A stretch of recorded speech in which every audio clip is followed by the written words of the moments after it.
News 19, your local election headquarters and Alabama's incoming Secretary of State and the current office holder are at odds over whether Alabama should stay in a voter registration database. Incoming Secretary of State Wes Allen plans to withdraw the state from a 32-state program that allows Alabama to share voter registration data. But the current Secretary of State says that's a bad idea. News 19 State Capitol reporter Maddie Beer Temple talked to both Republicans about the issue.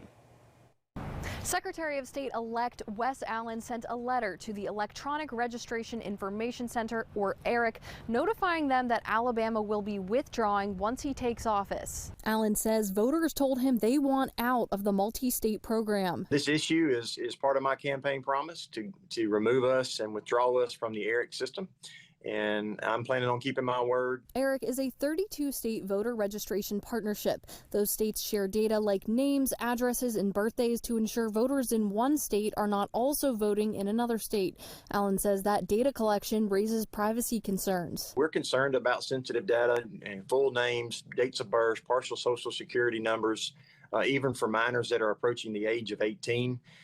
So we're concerned about that, and we feel like we can do that as a state. Allen says he's confident in Alabama's boards of registrars to maintain that data. He also notes the state passed a law last year to use the U.S. Postal Service change of address database to maintain voter rolls. Current Secretary of State John Merrill, however, says leaving ERIC could reduce the chances of catching voter fraud. As a matter of fact, we turned 12 cases over to the Attorney General's office 2 weeks ago because of a relationship that we have with ERIC. Merrill also brushed off privacy concerns, considering the information sent is encrypted and publicly available anyway. Only people that have lack of knowledge about ERIC and what ERIC is about, what it actually means, would express those concerns.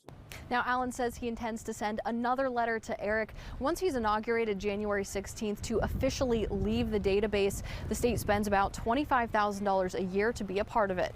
Reporting in Montgomery, Maddie Beer Temple, News 19.